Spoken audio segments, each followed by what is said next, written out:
Bonjour à tous. Donc bienvenue à cette conférence sur l'avenir du Pacte vert européen. Le Pacte vert européen, c'est un ensemble de réformes qui a été décidé en 2019. Donc en 2019, c'était les précédentes élections européennes. Là, il y aura des nouvelles élections en juin.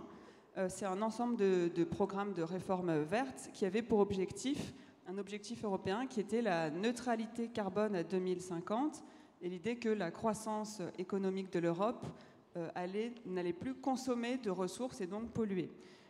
Il y a beaucoup de textes qui ont été passés ces dernières années qui étaient assez importants, par exemple la taxe carbone aux frontières, beaucoup de textes sur le climat, mais ces derniers mois, vous avez peut-être entendu parler de recul sur le pacte vert européen, notamment sur le volet agricole avec la crise agricole et les manifestations des agriculteurs. Donc on va discuter de ces reculs et surtout de l'avenir du pacte vert européen, c'est-à-dire en quoi il y a une question sur la mise en œuvre des lois européennes qui ont été votées et comment les prochaines élections européennes, le 9 juin, prévenez vos parents de voter, peuvent influer sur l'avenir de ce pacte vert. Donc je présente nos intervenants. Mathilde Dupré, vous êtes co-directrice de l'Institut Veblen pour les réformes économiques. Didier Kling, vous êtes président au cabinet Kling Expertise et Conseil et conseiller au CESE, où nous sommes dans cette belle salle, membre de la commission Affaires européennes et internationales, en charge d'un rapport sur le sujet dont nous discutons aujourd'hui. Hélène Veil, vous êtes directrice par intérim du programme Union européenne de la Fondation européenne pour le climat. Et enfin Xavier Timbaud, directeur principal à l'OFCE et aussi professeur à Centrale Supélec. Donc j'enchaîne avec les premières questions sur ce sujet. La première question que j'ai envie de vous poser, Mathilde, c'est une question sur pourquoi il y a eu autant de critiques récemment sur le pacte vert européen. Pourquoi il est dans l'œil du cyclone à quelques mois des élections européennes? Est-ce que c'est justifié? Merci, bonjour à tous. Je suis très heureuse d'être ici pour parler de ce sujet avec vous. Alors peut-être avant de parler des critiques, si je peux revenir un tout petit peu en arrière sur les conditions de la genèse de ce pacte vert, parce que finalement il a pris un peu beaucoup de monde par surprise. C'était pas du tout évident que la commission qui a été mise en place en 2019 en fasse la feuille de route de cette commission avec un programme aussi ambitieux sur l'écologie. Pas seulement le climat d'ailleurs, puisqu'il y a effectivement un objectif de neutralité climatique à 2050, mais aussi un objectif de décorrélation du modèle de croissance économique de l'utilisation de ressources, ce qui va bien au-delà du simple objectif climatique. Et puis un mot d'ordre qui était celui de ne pas nuire, le serment vert européen, donc d'essayer de revisiter toutes les politiques européennes à l'aune de ces objectifs, pour essayer de les mettre en cohérence. C'est un très très vaste chantier qui ne fait en fait que commencer. Et une des raisons pour lesquelles la coalition qui a émergé de ces élections européennes dernières a pris le sujet à bras-le-corps, c'est notamment le vote des jeunes et le sursaut de participation des plus jeunes aux dernières élections en 2019, avec plus 14 points chez les moins de 25 ans et plus 12 points chez les 25-39 ans. Et c'était aussi le moment des marches pour le climat très actives dans de nombreux pays. Et donc c'est ce qui a fait que ce pacte vert a été mis à l'agenda, alors même que ce n'était pas vraiment un mandat politique ni donné par le Conseil, ni par les majorités qui émergeaient du Parlement européen. Le Conseil qui représente donc les 27 États européens. Les États membres de l'Union, exactement. Et il faut aussi reconnaître qu'il y a quand même eu des gros chocs pendant ce mandat, que ce soit la pandémie qu'on a tous traversée et la guerre en Ukraine, l'invasion de l'Ukraine par la Russie, et qu'on aurait pu penser que ces deux événements pourraient complètement balayer ces objectifs écologiques. Et en réalité, ça a plutôt permis d'aller plus loin dans la mise en œuvre, notamment parce qu'avec la pandémie et la crise économique qui en a suivi, il y a eu un grand plan de relance de l'économie européenne qui a été mis sur pied avec cet objectif quand même comme boussole et des nouveaux moyens financiers avec un emprunt commun, etc. Donc ça a quand même été une forme d'accélérateur. Et puis sur le conflit entre la Russie et l'Ukraine, ça a aussi participer à renforcer les préoccupations sur la question de la souveraineté énergétique et le fait de se rendre moins dépendant du gaz russe. Et donc, ça a aussi finalement accéléré en quelque sorte certaines des discussions sur la transition énergétique dans l'Union européenne. Donc, pour toutes ces raisons-là, on hérite là d'un moment où il y a eu quand même une formidable accélération sur ce sujet-là. Après, quand on regarde dans le détail, c'est vrai que c'est surtout des mesures climatiques et énergétiques qui ont été adoptées, des grands paquets législatifs, notamment la loi climat européenne et le Fit for 55, donc, qui vise à réduire les émissions de 55% d'ici 2030. Et tout ce qui portait plutôt sur le volet agriculture, le volet biodiversité, forêt, pêche, etc., ça a été beaucoup plus difficile dans la mise en œuvre. Alors déjà parce que la révision de la politique agricole commune, elle était déjà lancée en fait au moment du début de ce nouveau mandat et qu'il y a un texte qui avait été déjà mis sur la table par la commission Juncker. Et donc, à ce moment-là, la nouvelle commission a jugé que ça serait trop difficile de reprendre le stylo et de réécrire ce texte à l'aune des nouveaux objectifs. Donc ça, c'était un peu un coup déjà parti. Et ensuite, il y avait une série de textes qui devaient arriver, notamment donc, la loi sur la restauration de la nature, des textes sur l'utilisation durable des pesticides.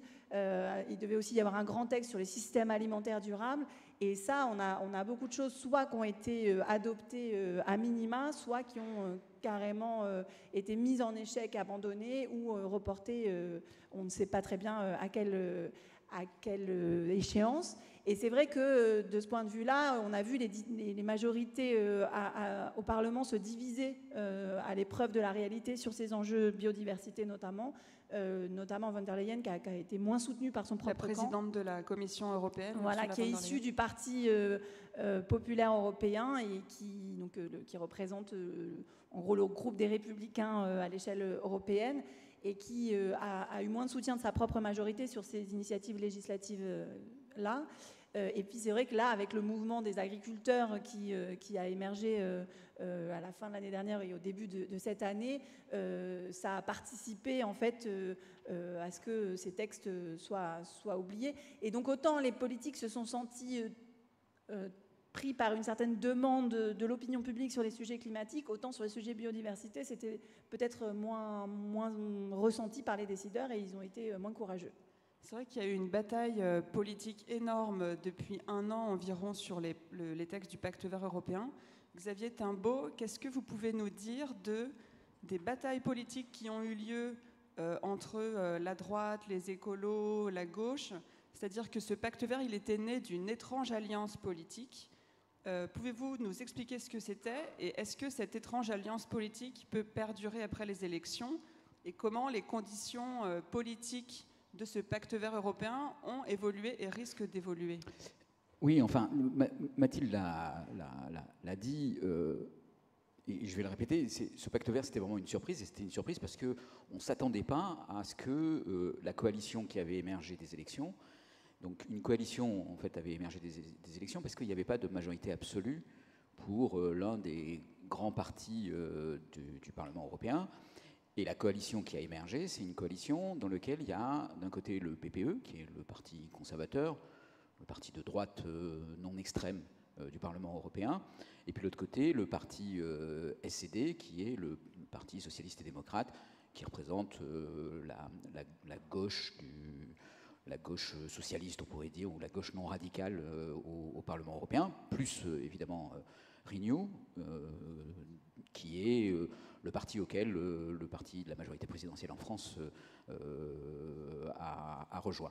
Donc cette coalition-là, elle est une coalition très large, et on pouvait craindre que dans une coalition très large, on trouve un compromis qui soit en fait un compromis de ne pas faire grand-chose et de continuer à gérer les affaires courantes. D'autant que la Commission n'avait pas vraiment poussé d'agenda et que le Conseil européen n'était pas non plus sur des positions très fermes là-dedans. Et par ailleurs, dans cette coalition, il n'y avait pas les écologistes, qui est quand même aussi un point important à noter. Et de façon un peu surprenante et très rapidement, en fait, le compromis a été trouvé autour de Ursula von der Leyen. Bon, initialement, ça devait être Frans Timmermans qui prenait la tête de la Commission. En fait, pour différentes raisons, il n'a pas pu. Donc c'est Ursula von der Leyen qui a pris la tête de la Commission. Et très rapidement, elle a mis sur la table le pacte vert, le pacte vert qui a été construit à partir des éléments qui découlaient des engagements à la COP 21, celle de Paris, et en particulier du rapport qui avait suivi sur comment on peut faire pour arriver à limiter les températures en dessous de plus 1,5 degré. Ça, c'était vraiment une grande surprise, et il s'est enclenché ensuite un travail législatif assez long, assez incertain, qui, au cours de l'année 2023, donc à la fin du mandat, a abouti à ce qu'un grand nombre de textes proposés par la Commission von der Leyen ont été adoptés à la fois par le Parlement, par le Conseil, avec toutes les règles européennes. Donc on a beaucoup de textes, il y a des directives, il y a des régulations. Vous pouvez donner les 3 textes les plus emblématiques pour que les gens aient des exemples concrets de lois emblématiques du Pacte vert européen? Alors, dans les textes vraiment emblématiques, il y a beaucoup de textes autour du climat. Donc il y en a un autour du marché du carbone en Europe et son extension, qui renforce la réforme du marché du carbone européen, et qui est une réforme très importante. Il y a un certain nombre de textes sur les émissions de carbone dans un certain nombre de secteurs, qui donnent un cadre assez important. Et puis il y a des textes aussi et qui sont aussi assez importants, sur des fonds de soutien au secteur économique dans le cadre de la transition, et en particulier sur la dimension climat. Donc c'est vraiment une palette assez grande. Alors ces textes, ils sont importants parce qu'ils vont contraindre les États membres. Il faut encore que les États membres transposent les directives et respectent les textes, mais c'est quand même un cadre qui va s'imposer à eux, même si ça va prendre un peu de temps, à moins qu'on trouve une majorité dans le futur Parlement européen pour détricoter ces textes. Mais c'est plus difficile de détricoter des textes que de les voter. Donc on peut quand même avoir une certaine confiance dans tout ça. Voilà. Mais par contre, une des fragilités de ce pacte vert, c'est qu'il est construit sur une coalition qui est assez incertaine, assez improbable. Alors, les écologistes, je vous rassure, ont voté aussi beaucoup de ces textes et donc ont aidé à ce qu'ils soient mis en place. Mais comme Mathilde l'a dit, c'est dans tous les textes qui sont dans le volet biodiversité que là, la coalition s'est vraiment fissurée, en particulier le PPE maintenant. Si vous regardez son programme pour les élections européennes, une des premières choses qu'ils mettent dans leur programme, c'est la défense des agriculteurs contre une écologie trop stricte. Donc ça veut vraiment dire ce que ça veut dire. Ça veut dire, en fait, le pacte vert n'ira pas jusque-là. Et sans la participation du PPE au pacte vert sur ces questions, oui, vraiment, la question de la coalition se pose. Ce qu'on voit aujourd'hui dans les projections de sièges au Parlement européen, c'est qu'en gros, le principal parti qui va perdre des sièges, c'est Renew, le parti auquel la majorité présidentielle appartient. Les principaux partis qui vont prendre des sièges, c'est les partis d'extrême droite. Mais en fait, le SED et le PPE ne devraient pas beaucoup bouger dans leur nombre de sièges. Donc il est probable qu'en fait, la prochaine coalition soit assez proche de la coalition actuelle. Il y a des changements d'équilibre au Parlement européen. Il y a un petit risque que l'extrême droite puisse bloquer un certain nombre de choses. Les écologistes auront peut-être un petit peu moins d'influence. Mais globalement, on pourrait arriver à conserver cette coalition. Sauf qu'on voit mal aujourd'hui le PPE voter sans autre modification les textes biodiversité, et probablement ils vont demander à avoir des modifications significatives. Et ça, c'est un risque pour cette coalition, parce que peut-être que ce qu'ils vont demander, on l'a vu au moment du vote sur le texte sur les pesticides, la directive SUR, où en fait le travail du PPE a été de vider le texte de tout son contenu, pour arriver à un texte au final que les écologistes n'ont pas voulu voter, par exemple, parce qu'il n'y avait plus rien dans le texte, et que c'était même plus du greenwashing d'une certaine façon, donc que ça paraissait dérisoire de voter ce texte, et qu'il valait mieux dire qu'il n'y avait pas de texte, plutôt que de voter un texte creux, vidé de sa substance, et qui laissait faire tout un tas de choses nuisibles à la biodiversité. Et donc la vraie bataille, elle va être là, former une coalition et arriver à retrouver un élan et un compromis autour de la biodiversité, qui va être compliqué à trouver, qui ne sera pas du tout celui qui avait été élaboré par la commission von der Leyen, qui va devoir faire beaucoup de compromis au PPE, entre guillemets, aux agriculteurs. Alors, c'est entre guillemets, parce que je ne suis pas sûr que ça soit totalement dans l'intérêt de tous les agriculteurs, donc il ne faut pas être trop caricatural dans l'analyse qu'on fait. Ce n'est pas les agriculteurs contre l'écologie, c'est une certaine conception aujourd'hui de l'agriculture, défendue par une certaine coalition politique, contre l'écologie. Et c'est pas, le problème est évidemment bien plus complexe et bien plus riche que ça. Mais oui, on est face à cette situation, et c'est une situation qui est, pour la suite du processus, assez préoccupante. Après, une autre question, c'est qu'est-ce qui va se passer dans chacun des États membres en matière de transposition et d'application des directives. Et est-ce qu'il n'y a pas le risque, alors là, ça ne sera peut-être pas pour l'élection européenne de juin, mais peut-être pour l'élection européenne dans 5 ans, est-ce qu'il n'y a pas le risque que se forme petit à petit une espèce de coalition contre le climat, et peut-être que les partis d'extrême droite, les partis populistes, vont utiliser le côté difficile des textes qui visent à préserver l'environnement pour essayer de rallier une partie de plus en plus grande de la population et proposer, cette fois-ci, un véritable démontage du pacte vert. Alors, c'est pas le risque qu'on encourt pour la prochaine mandature, mais par contre, il faut avoir ça en tête, parce que c'est une des batailles qui va aussi se jouer dans les 5 années qui viennent, à la fois au niveau européen, Commission, Parlement, mais aussi dans les États membres et dans la façon dont ces textes sont appliqués. On a beaucoup parlé de la bataille entre les différents partis politiques, donc le PPE qui est le parti conservateur de droite, les écolos, la gauche, mais la bataille sur le pacte vert qui a eu lieu ces 5 dernières années, c'était aussi des batailles entre États, donc entre les 27 États membres, avec des États qui avaient eux aussi des visions assez différentes. Hélène Veil, est-ce que vous pouvez nous parler justement des batailles qui ont pu avoir lieu entre États? Par exemple, on sait que sur le nucléaire, il y a eu beaucoup d'opposition entre la vision de la France, la vision de l'Allemagne, et nous parler de ces batailles entre États sur le pacte vert européen. Oui, bonjour à tous et merci pour l'invitation.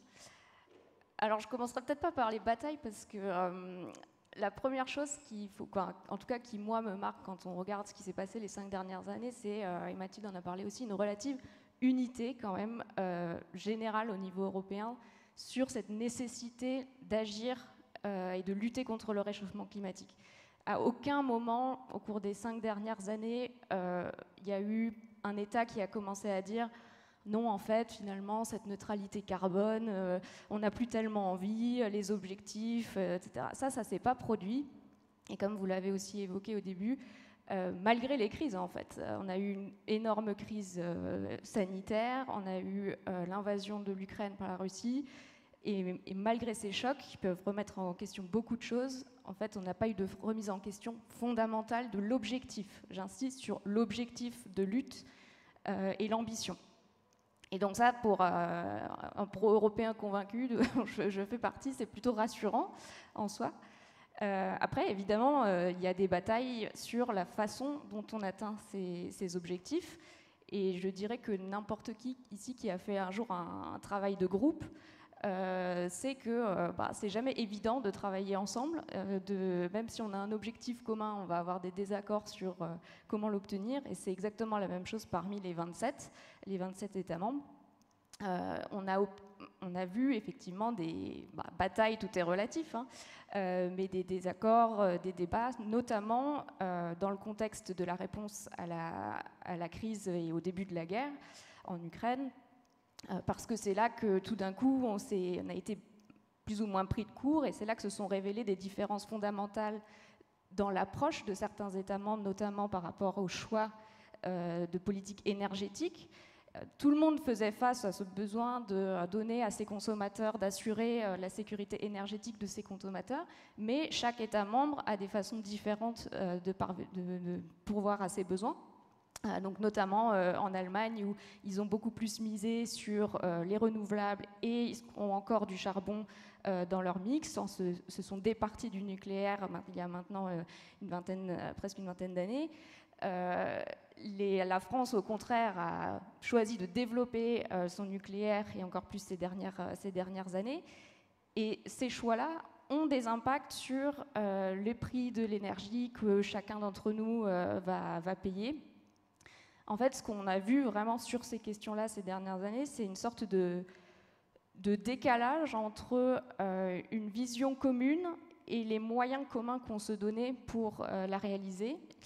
Et ça, d'une certaine manière, c'est assez similaire à ce qu'on a pu voir au moment de la crise financière de 2010, où tout d'un coup, tout le monde était confronté à un énorme choc.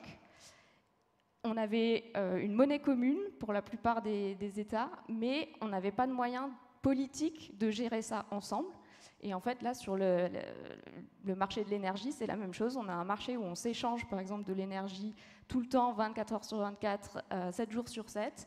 Mais on a fait des choix différents dans les différents pays. Et ça a des implications, effectivement, sur le type de politique qu'on peut mener. Donc oui, ça fait des tensions, parce que chacun essaye de protéger au mieux ses consommateurs et son économie.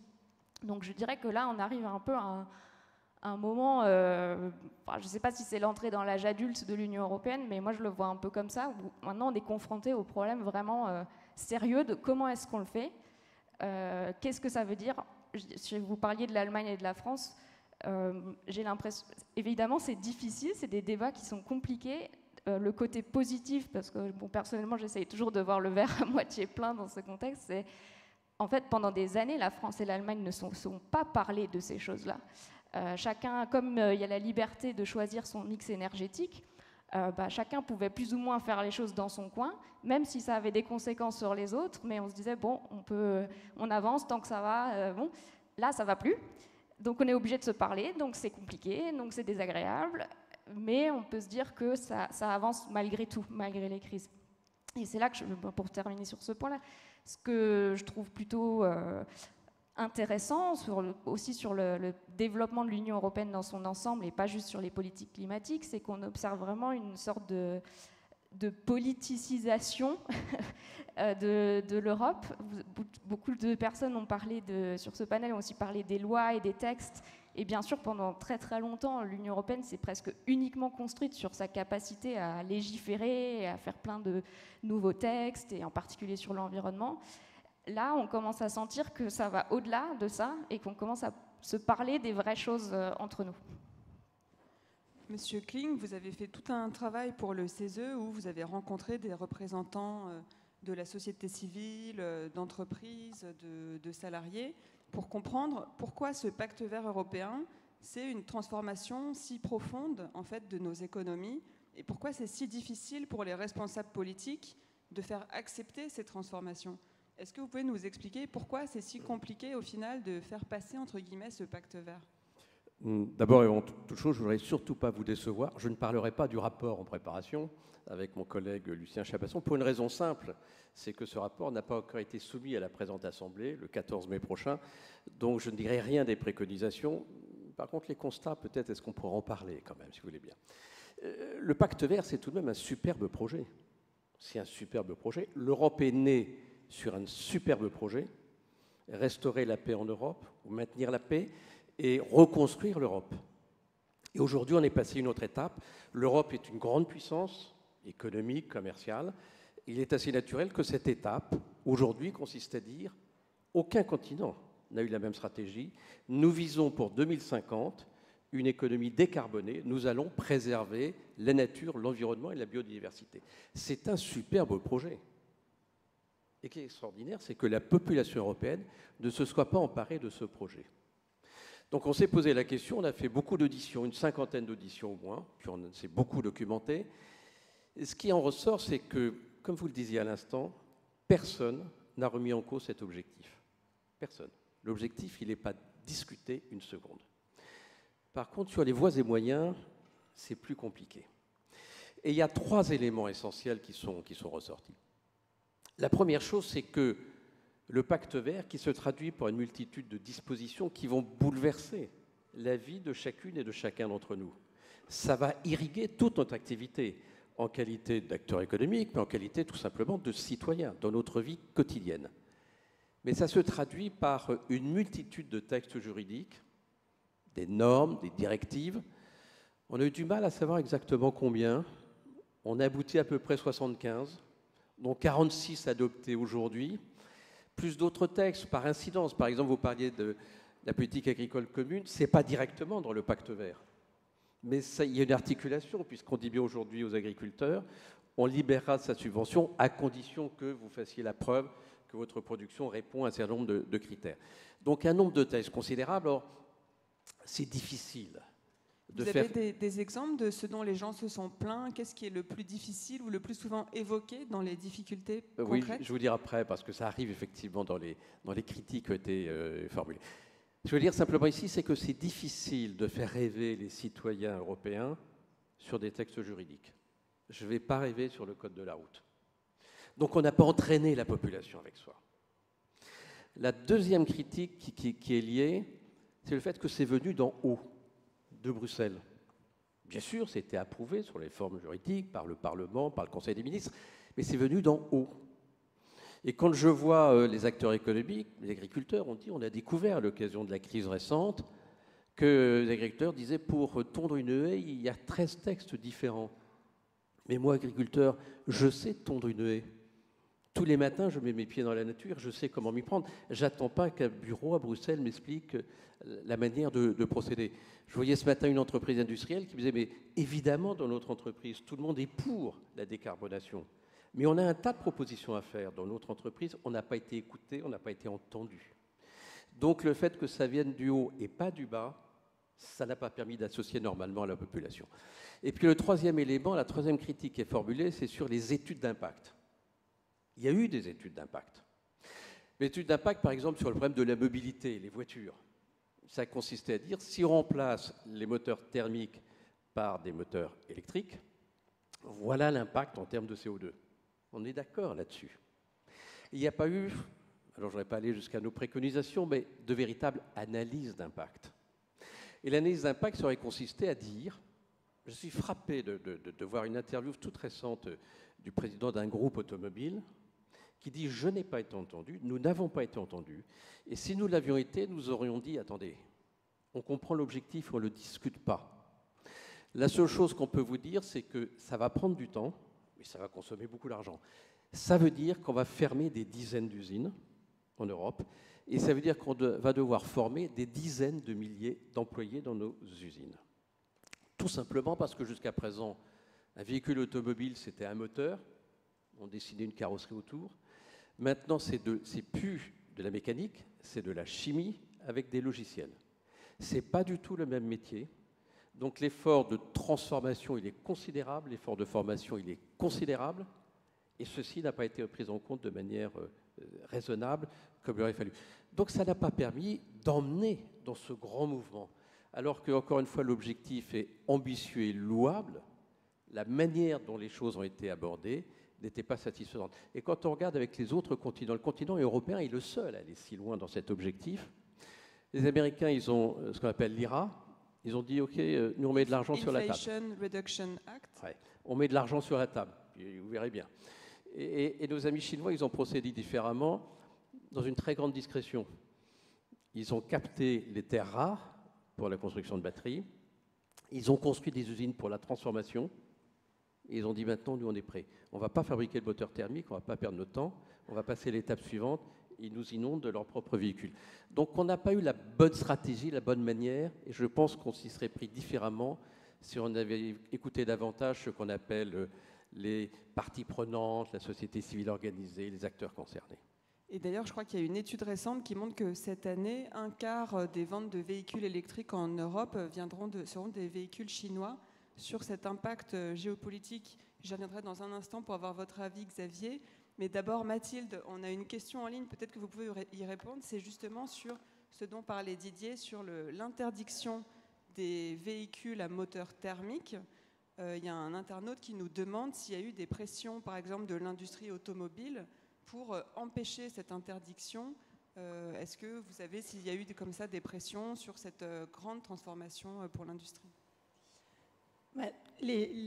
Bruxelles est un lieu, enfin les institutions bruxelloises sont un lieu de lobbying de toutes les composantes de la société européenne, à la fois les groupes du secteur privé, à la fois les ONG environnementales, les groupes de consommateurs, etc. Donc tout le monde a accès à un certain nombre de décideurs. En plus, tout ça est très encadré et transparent normalement. Et donc, il y a énormément de groupes de pression qui viennent défendre des positions et le pacte vert n'a pas fait exception de ce point de vue-là. Après, ce qu'on a vu, c'est qu'après le vote de l'interdiction sur la fin des véhicules thermiques, il y a eu une sorte de rétropédalage de l'Allemagne sur certains types de véhicules qui fonctionnent avec des e-fuels.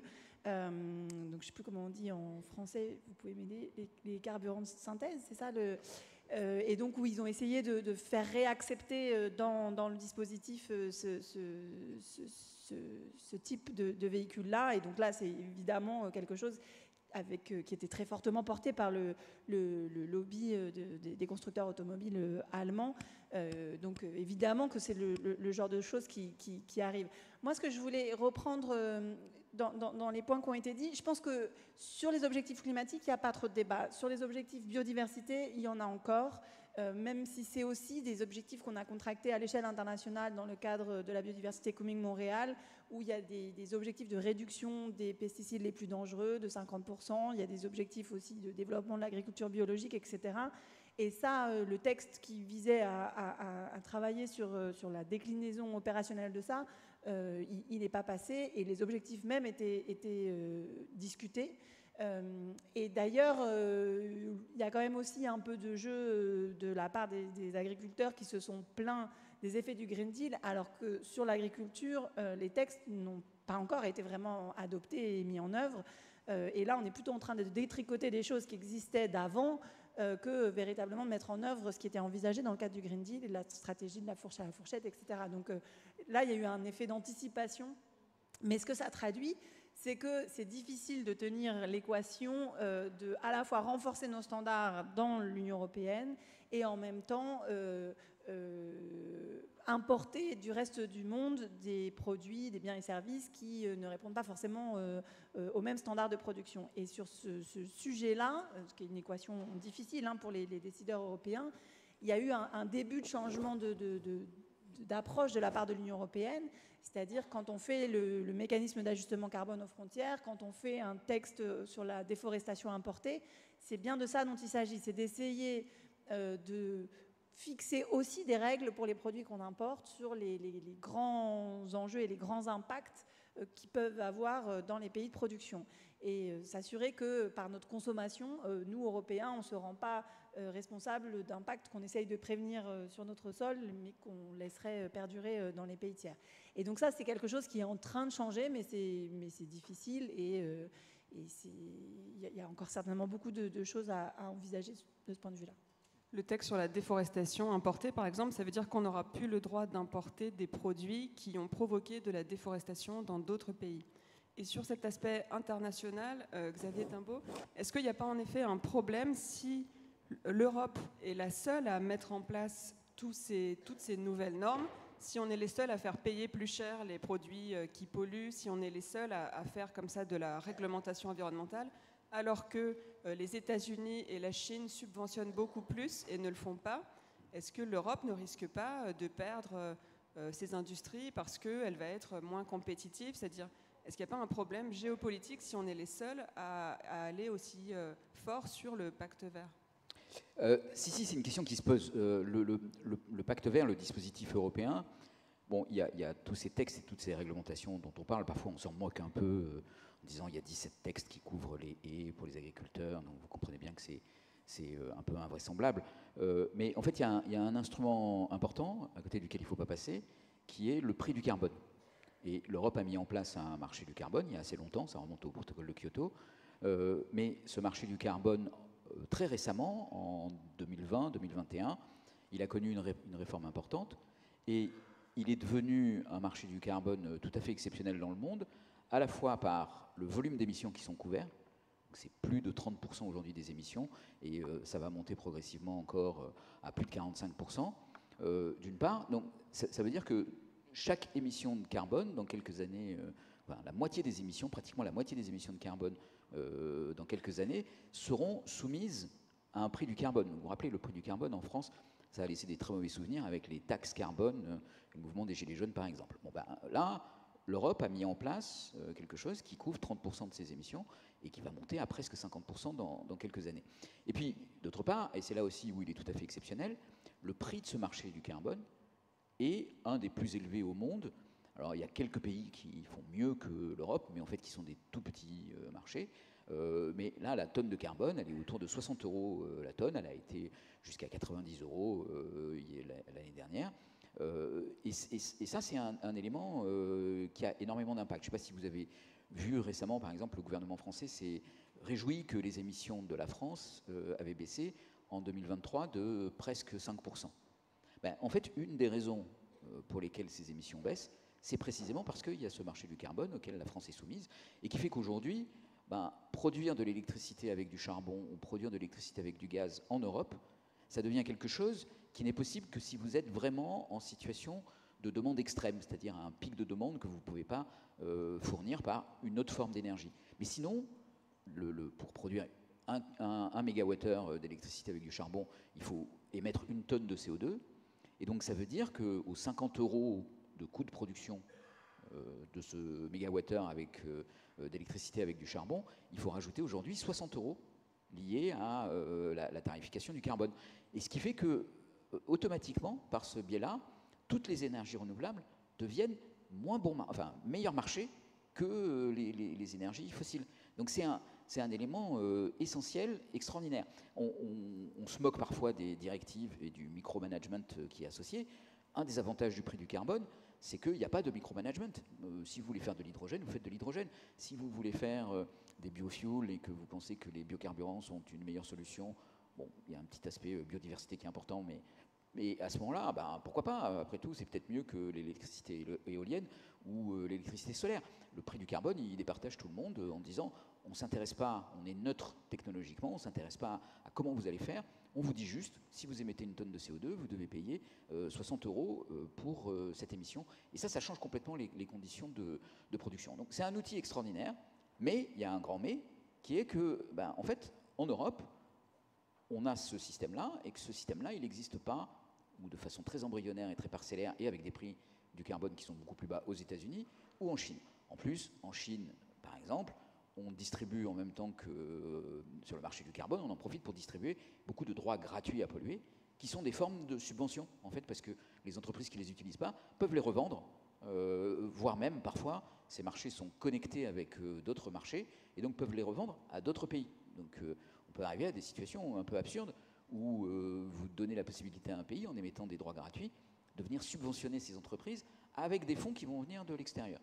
Bon, et dans ce schéma-là, l'Europe aujourd'hui a un prix de l'énergie qui en gros est 2 fois celui qu'on a aux États-Unis. Alors oui, on parle beaucoup de souveraineté, on parle beaucoup de réindustrialisation. Aujourd'hui, ce qui est critique pour les industries, ce n'est pas le coût du travail. Le coût du capital, il est le même partout, parce que la finance est globalisée. Et donc l'énergie devient un facteur, même quand on n'en utilise pas beaucoup dans le processus de production. Alors évidemment, quand on en utilise beaucoup, c'est encore plus important. Mais même quand on n'en utilise pas beaucoup, ça devient un facteur de compétitivité essentiel. Et en particulier pour la localisation des activités économiques. Et donc là, on est face à un vrai problème. Les solutions à ce vrai problème, ça serait d'arriver à étendre la taxe carbone aux frontières, qui est censée corriger ce genre de choses, qui s'avère très difficile à mettre en œuvre et qui n'est mise en œuvre en pratique que pour certains biens comme l'acier. Donc ça va avoir un impact, mais en fait c'est extrêmement limité parce que l'énergie sert à beaucoup de choses. Quand on fabrique une voiture, il y a de l'acier dedans, mais il n'y a pas que de l'acier. Et puis il peut y avoir d'autres métaux que l'acier. Et puis en plus il y a de l'énergie pour tout un tas d'autres éléments de la voiture. Donc la taxe carbone, telle qu'elle est, elle n'est pas à même de répondre à la question. Et donc du coup, il manque un vrai pilier à la stratégie européenne qui est d'avoir un prix de l'énergie qui soit comparable à celui qu'on a en Chine ou aux États-Unis et qui permettrait d'assurer cette réindustrialisation et le fonctionnement de notre industrie. Et si on ne prend pas en compte ces éléments-là dans l'équation, en fait, on va générer des oppositions au pacte vert. Et des oppositions qui seront fondées sur des arguments assez solides, parce que derrière, vous voyez, il y a des emplois, derrière il y a de la dévitalisation de certaines régions, derrière il y a des usines qui ferment ou des usines qui ne s'installent pas.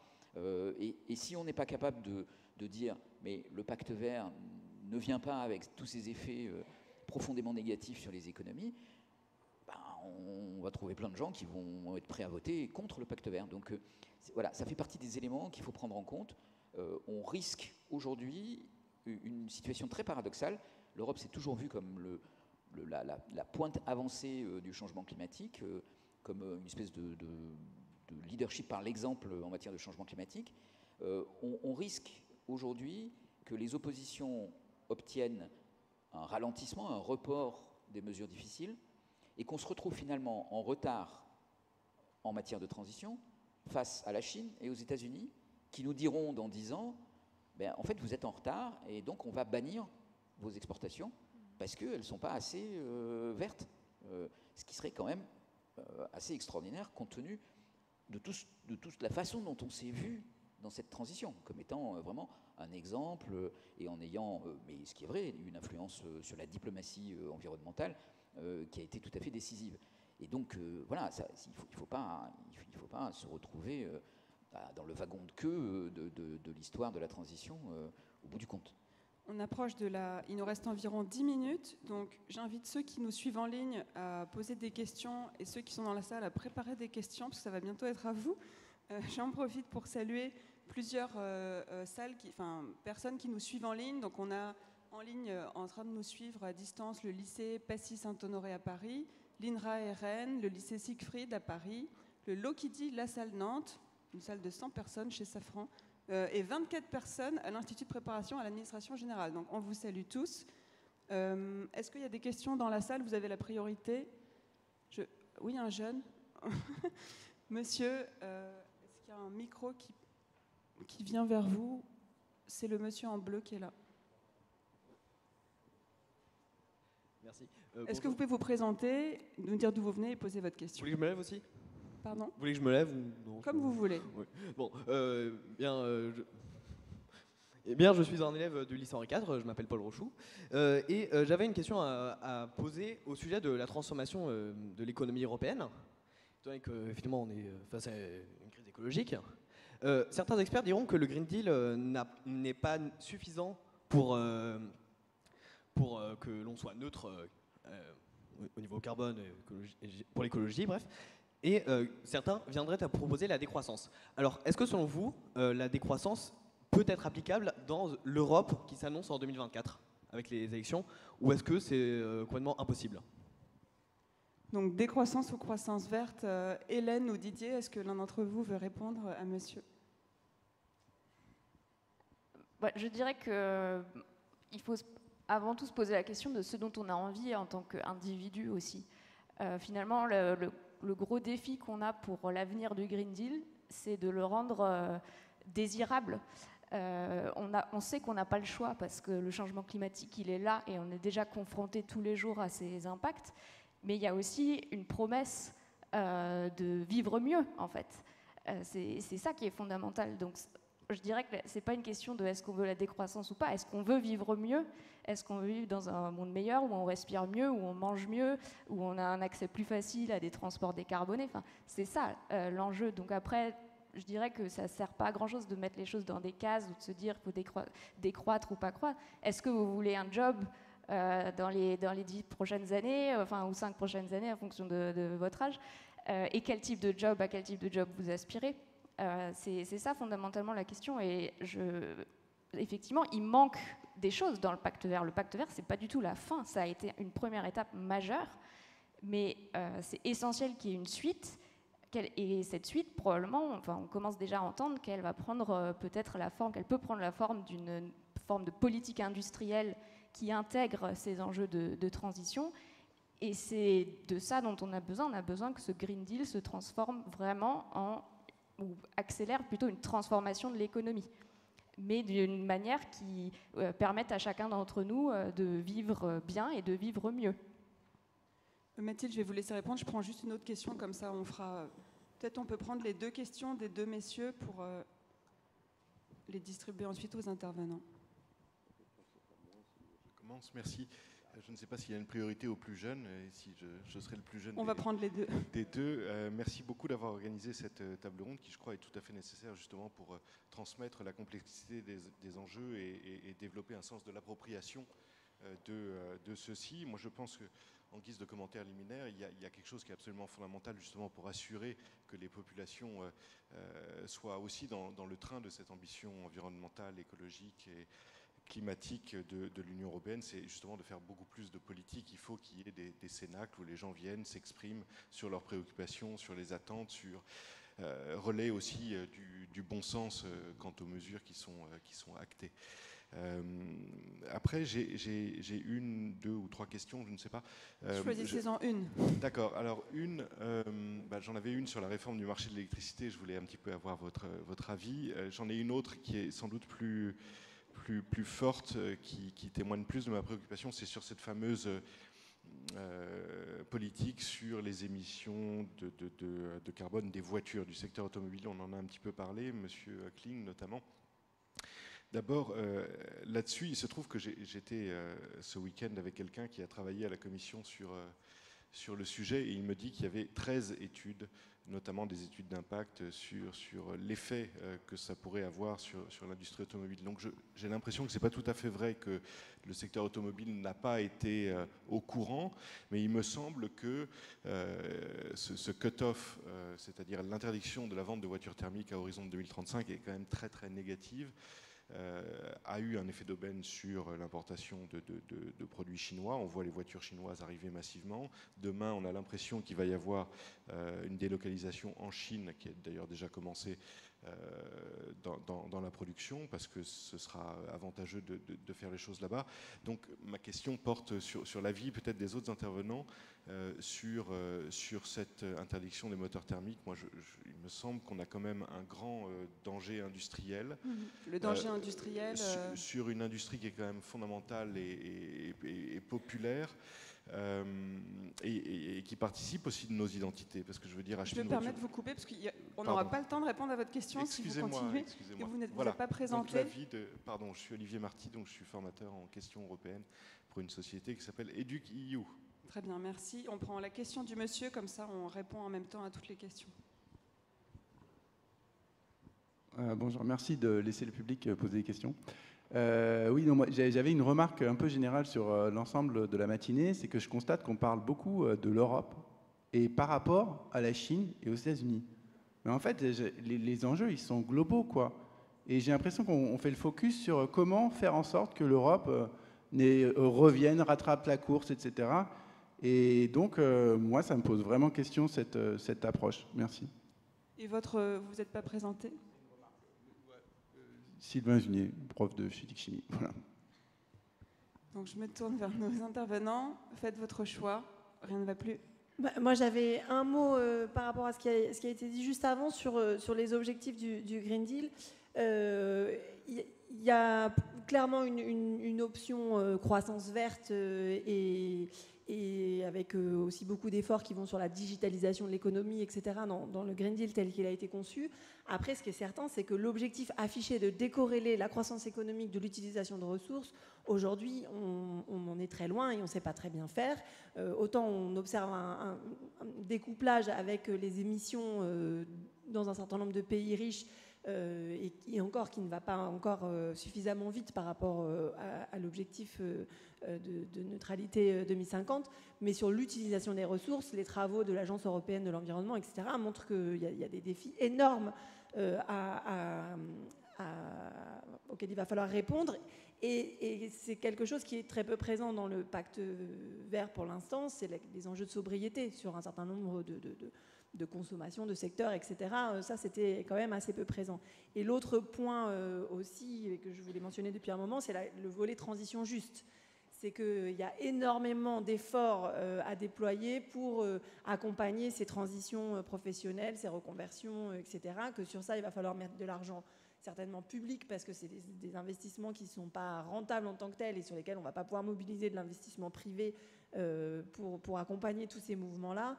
Et en même temps, si on veut rendre cette transition acceptable, il faut s'en donner les moyens, et c'est là où il va falloir être ingénieux aussi dans la mise en œuvre de toutes ces réformes pour qu'on embarque tout le monde sans qu'il y ait trop de casse sur les différents secteurs qui sont évoqués. Monsieur Kling, sur l'une des deux questions. Si je peux juste effectivement revenir très rapidement sur 2 ou 3 points. Premier, sur la mobilité. Oui, bien sûr, il y a eu des études. Je n'ai vu dans aucune de ces études le fait que ça se traduirait par la suppression, la destruction d'une partie de notre outil industriel et la reconversion de cet outil. Ça, je ne l'ai pas vu, honnêtement. Et donc ce que disent les constructeurs, c'est qu'on n'a pas été associé. On comprend, mais on n'a pas été associé à cette démarche, et donc les conséquences n'ont pas été tirées. Sur le problème de la décroissance, moi, ce qui me frappe, c'est que on pose la question ici, on est confortablement installé, il fait chaud. Quand je vois les tensions sur le pouvoir d'achat d'une partie de la population, quand je vois que beaucoup ont du mal à se nourrir normalement, regardez dans les statistiques, dans les hypermarchés, on voit bien le panier moyen à la fin du mois est plus faible qu'au début du mois, parce qu'il y a des difficultés. Donc la question, me semble-t-il, ce n'est pas de consommer moins, c'est de consommer mieux. Et ça, c'est un objectif ambitieux et plutôt louable. Je reviens une seconde sur la mobilité. Je suis frappé de voir la réponse européenne. On est envahi de voitures chinoises parce qu'ils ont une stratégie différente. La France seule a imaginé un texte qui permet d'éviter l'afflux de véhicules qui auraient été produits dans des conditions qui ne répondent pas à nos critères de décarbonation. L'Europe n'a pas eu cette réponse pour une raison simple, on ne va pas s'étendre, mais il y a une petite ligne de conflit sur ce point entre la France et l'Allemagne qui n'ont pas les mêmes intérêts vis-à-vis de la Chine. Donc c'est ça la réalité. Et puis le dernier point, c'est le problème de financement de tout ceci. C'est un financement considérable et c'est la partie obscure du plan vert. Il n'y a pas grand-chose. Il y a eu des financements, les gigabatteries, etc. Mais globalement, il n'y a pas grand-chose. On a eu beaucoup de mal à savoir combien ça va coûter cette transition. La fourchette est énorme. Si je m'en remets à la Banque européenne d'investissement, qui est sans doute la mieux instruite sur ce sujet, l'enveloppe est par an des investissements de l'ordre de 700 milliards d'euros. La quote-part de la France est de l'ordre de 10% de ce montant. On a un déficit, je vous rappelle, déjà de 150 milliards d'euros. Donc comment fait-on 70 milliards pour la France qu'il faudrait investir chaque année. Et je parle des investissements, je ne parle pas de la transition juste, parce que tout ceci a un coût sur le budget de chacune et de chacun d'entre nous. L'énergie coûte plus cher, l'agriculture biologique coûte plus cher, la mobilité coûte plus cher. Comment fait-on? Il n'y a pas beaucoup de réponses. La réponse de l'Europe, c'est du ressort des États. Donc il y a un vrai problème de financement qui se pose et donc des problèmes d'arbitrage qui pourraient être un peu difficiles. Hélène Veil, le mot de la fin? Non, très rapidement. Effectivement, le financement, c'est la prochaine bataille politique, c'est sûr et certain. On ne sait pas trop sous quelle forme elle va arriver, mais ça va arriver. C'est déjà sur la table, mais pour l'instant, on l'a un peu évité. Juste un point, je trouve qu'on parle beaucoup de ces enjeux de climat comme un coût, mais je rappelle quand même que la transition, c'est devenu un business model aussi pour beaucoup d'entreprises. Et d'ailleurs, même dernièrement, il y a plus d'une centaine de multinationales, multi-européennes, on va dire, qui ont soutenu les objectifs de transition et des nouveaux objectifs 2040 et qui créent de l'emploi, qui ont fait leur modèle là-dessus. Donc c'est quelque chose qui porte, qui a un avenir. Donc voilà, c'est important de prendre ça en compte. Ça offre aussi des emplois à chacun d'entre nous. Et je voudrais saluer aussi monsieur qui a fait un point très juste sur le fait qu'on n'est pas tout seul et il n'y a pas que les États-Unis et la Chine. Alors, il ne faut pas être naïf, c'est sûr. On a peut-être une nouvelle présidence Trump qui va arriver, donc on ne peut pas se fermer les yeux et se dire tout ira bien. Mais c'est vrai que l'Europe est aussi une source d'inspiration bien au-delà de ces géants, entre guillemets, et on nous regarde, on regarde ce qu'on fait, on regarde quand on rate des choses, et on regarde si le modèle de transition, c'est quelque chose qui marche ou pas. Donc, ça peut servir d'inspiration pour d'autres, et on a quelque chose à apporter sur le plan mondial, bien au-delà de ces géants. Merci beaucoup pour cette note optimiste qui nous permet de clore cette table ronde, et merci à tous d'être venus et d'avoir fait part de votre expertise.